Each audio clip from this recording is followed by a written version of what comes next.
Namaste, sir. Yeah, namaste. Uh, it was a wonderful talk, and we got to know a lot of interesting things.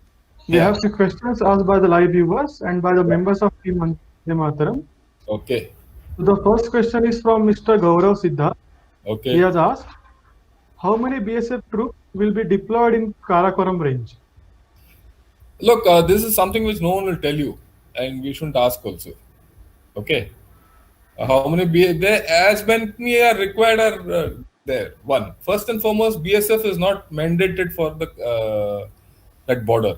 That border is looked after by the Indo-Tibetan Border Police and the army. So BSF doesn't have a role there. Okay. Yeah. Thank you, sir. Yeah. So our next question is from Mr. Arkesh Venkat. He has asked, do you trust the China's reporting of COVID-19 cases or deaths, especially given average age of China?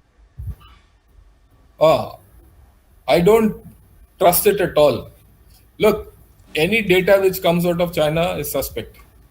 That's the first thing. Okay, whatever they talk, you should understand that they're lying. So, actually, it's a very good question which has come up because, with given the age of China, which is pretty high, okay, there should have been more deaths. There should have been more cases, but they have not highlighted it. In fact, there were reports that many more people had died, and there was some report that there were so many coffins ordered and all that. But China is a censored society, so we don't know. I don't trust Chinese for any data which they put out, right? So that's where it is. Okay, sir. Thank you. So our next question is from Mr. Mahesh Panchagnula. Yeah. He asked, what about satellite images which suggest a dam-like structure around 200 meters inside Chinese territory, which was made to be taken down by the Indians and then the ISS were deposited as compliance? No, I have not understood. Can you reframe, re-talk this question? Just read it out because your voice got Yes, cut. yes. Okay, sure. I will read the Yeah. question.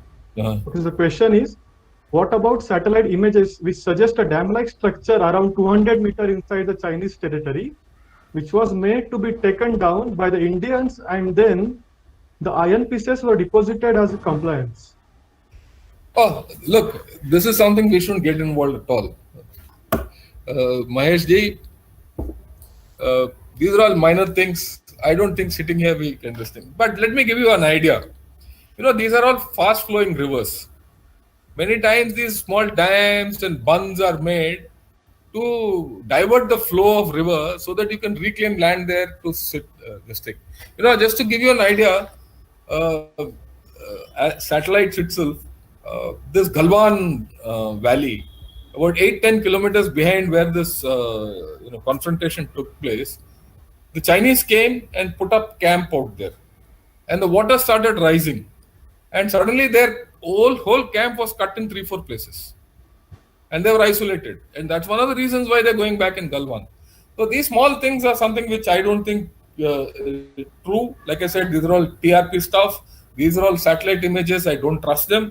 These are all commercial stuff. Actualities on ground, we don't know. We can't comment.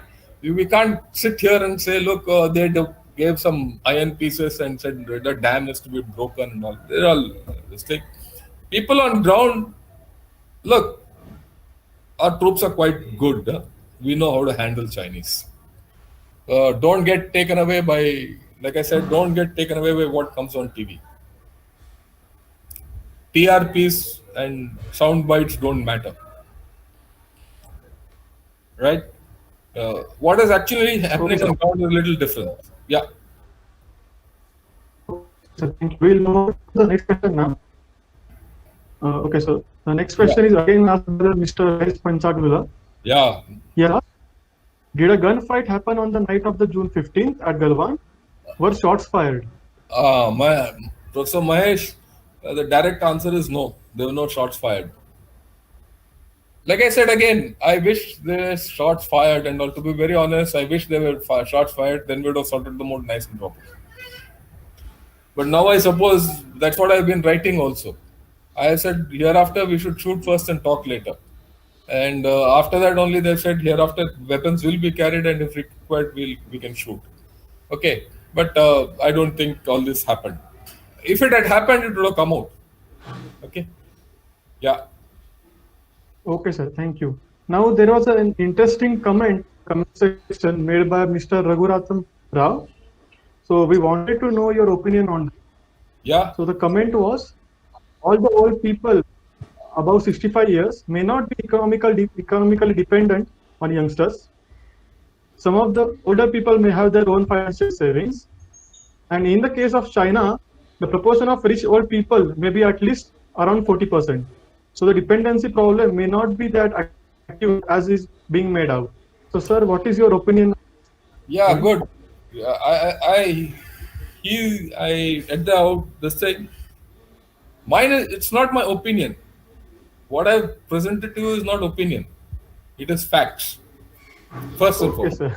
Okay. Okay. This is what this is a thing, reference material from various sources. That's the first thing.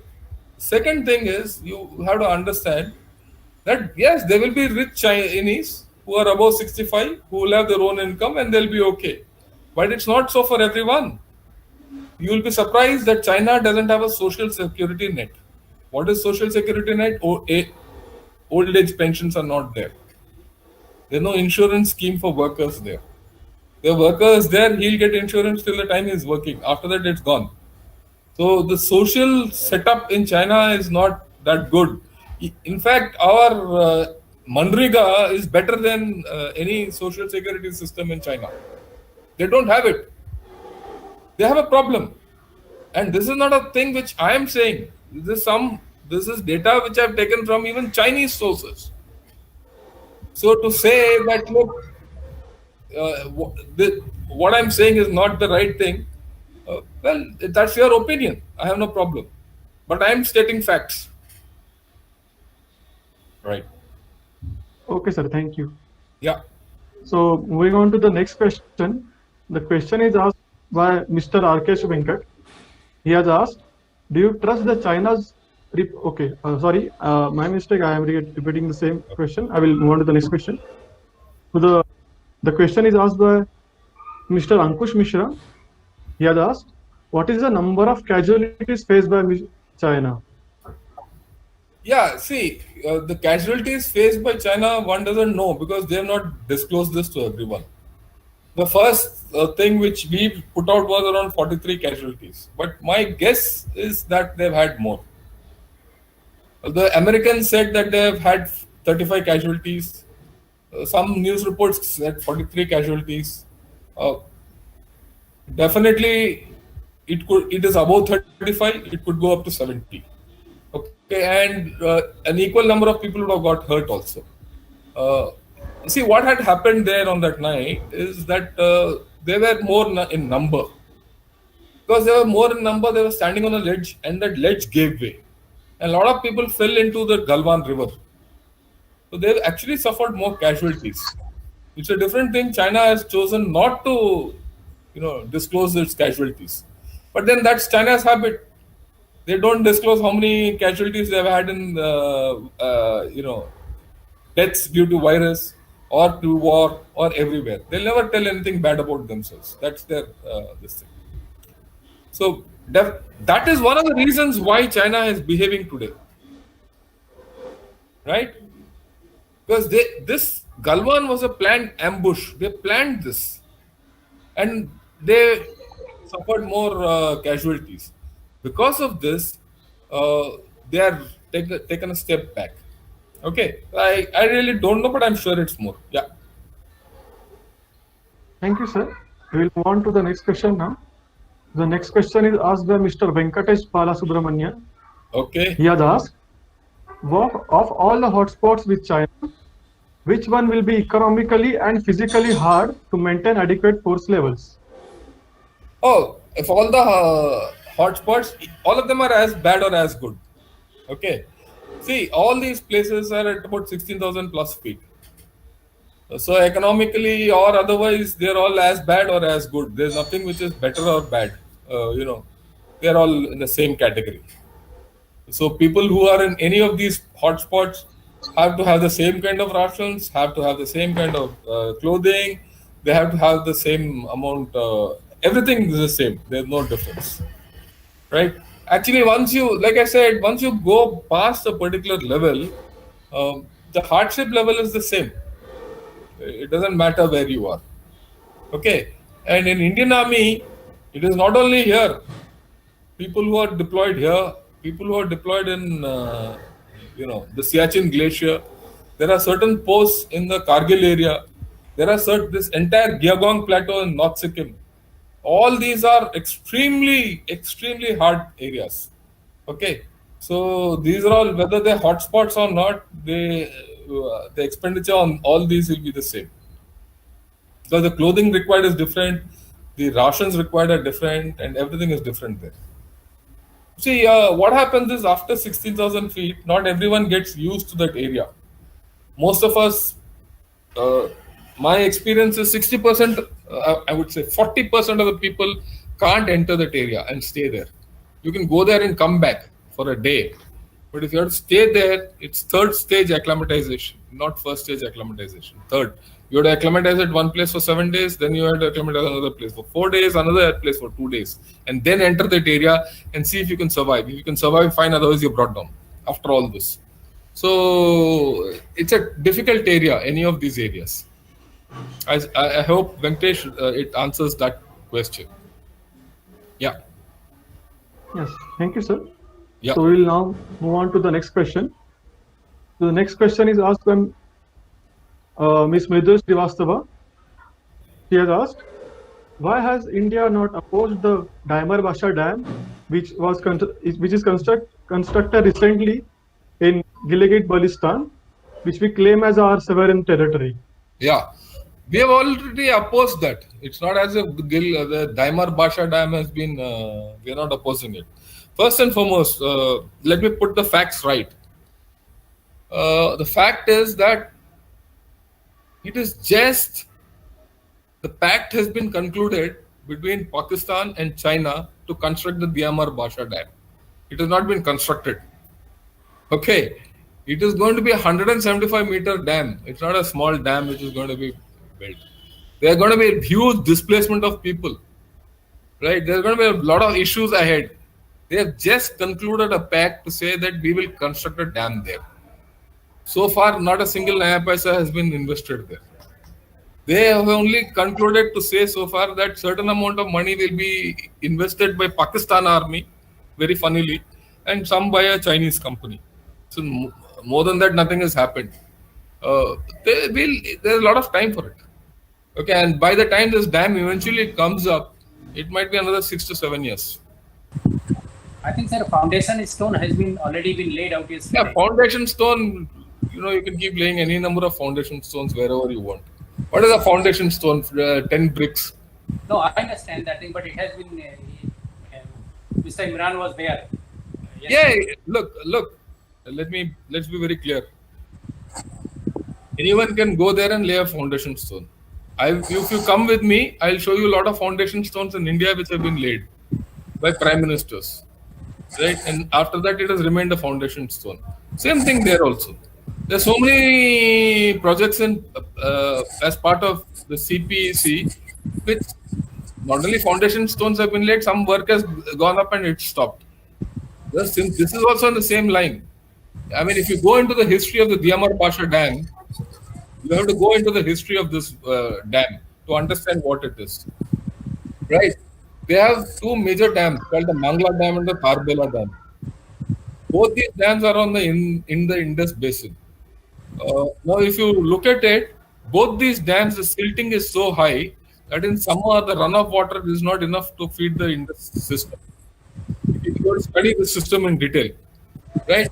Now, the only place which they said is this Daimar Basha Dam. Now, the Daimar Basha Dam, they went to the World Bank and the IMF. They said, let's fund it. They said, look, your plans are not stable. It is environmentally not feasible. We will not give you funds for this. And we don't approve this. And more importantly, you have to take approval from China. I mean, from India because it's in disputed territory. So that was done off. Now, Pakistan and China have done this behind our backs, right? So they've just kicked the seat. Don't get excited just because Imran Khan has put a foundation stone there. He can keep putting. It's going to take a long time. And first, we have to now get out of this where the money is just committed on paper. It's all so far a paper exercise. Will it become okay or not? We'll see. And India is not going to keep quiet. Don't worry. So, in continuation of this conversation, Yeah. when do you think that will take POK? See, this is a thing which Is there? Okay, let me ask you a counter question. What do you expect India to do to take POK? I think they should do that because it's good for India. No. How do you expect that India should take over POK? That is you, because I'm not a. No, see, that is what I'm trying to put across to you. See, it's nice. Many people said, let's take POK. How do you do it? It's not going to happen overnight. No, I understand, but Yeah. as a defense person, what are your views? It might take 20 years. It might take 5 years. Okay. Okay, we don't know. It depends on how governments in India function. Today's government might say we'll take POK. Tomorrow government might say no. We don't need POK. We don't know the geopolitical conditions. Right? So it's hazardous to put a guess. But how do you retake POK? That is more important. Okay. You don't retake POK militarily. You don't retake an area by saying, I'll go and conquer POK. That's the first thing. You have to prepare that area politically, economically, and otherwise geopolitically. Right? You have to create conditions internally so that thing comes into our lap over a period of time. And then military solution is the final solution. I think the first strike we've done is we've advocated Article 370. Right? That's the first thing. Now, the second thing which we have done is we've come out with a postage stamp. It says, so these are incremental actions. Slowly you start doing. And you also have to understand that, look, China and Pakistan will try and oppose it. They'll also do something. So this cat and mouse game will go on for some time. And when the right time comes, then you start talking of it. Okay. It's too premature right now. Thank you. Go ahead. Any more questions from your side? Yes, sir. Ajay Okay, Kumar? so, yes. So, due to the time constraint, this will be our last question. We would like to approach to our viewers who have questions for sir, and I hope all you understand our concern. So, the last question is asked by Mr. Chirag Talade. The question is, are these current issues anyway gonna lead to Third World War, seeing most of the powerful countries picking up against China in open? Right. That's a very interesting question. In my opinion, the Third World War is already on. Okay? Why? First and foremost, please understand, this war is not going to be, today's wars are not fought on battlefields. Or rather, the battlefields for today's wars are quite different. Right? It's not going to be like the First World War or the Second World War where you go to a battlefield, you fire at each other, kill each other, and all that. Battlefields are going to be cyberspace. The virus has made a battlefield of its own, right? And you're already seeing some maritime action there. You're already seeing some sanctions coming in. You're already seeing some alignments taking place. Broad alignments. Right? You're already seeing some sanctions and economic alliances coming into place. Right? I think this is going to be a long-drawn battle. Right? It's not going to be something which is where cut and dry battles of like First World War and Second World War, trench fighting and all won't take place. You'll not see violence taking place the way it was taking place there. There's going to be a different battle, and it's already on. Right? Where it goes, we'll see, because we don't know how this will, evolve. And actually, we are living in very interesting times, right? Yeah. Any more questions? Also, thank you for answering our questions. Okay, right. Thanks a lot for all of you for listening patiently to what I had to say, and I hope I've answered your questions. All I'll say is, like I said, I'll reiterate: we are living in interesting times. For India, I think this is a moment of opportunity. They say every adversity has an opportunity, every crisis is an opportunity. Like Mr. Henry Kissinger once said, never waste a crisis. So India should not waste this crisis. We should convert this into an opportunity. India is at a stage where we are now we are within reach of being a global power. Okay, and this is something which we need to take on with both our hands and embrace this opportunity.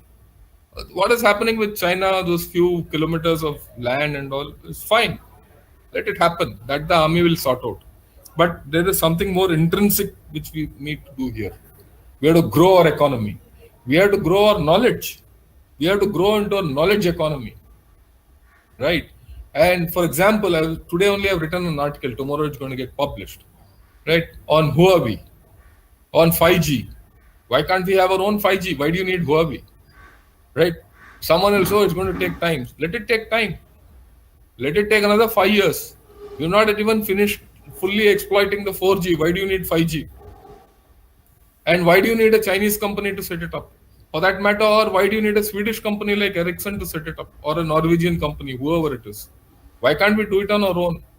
If we don't have full technology, why we can do a government-to-government collaboration, strategic partnership, and make everything here. We have to leverage our markets. We have to leverage our strengths. Right? We have to leverage our knowledge. We have to also leverage our youth potential or demographic, plus which we have. Like I said, our demography is better than, in fact, the youth dividend is something which we have to exploit. Right? And it's all up to you, young people, and all up to the professors who are listening to ensure that these boys reach there. Of course, I'm part of your story. Right? And we all have to do it together. All the best. And I hope all of you stay safe in this, viral times, and come out hale and hearty, and take care of yourselves and your families. Jai Hind.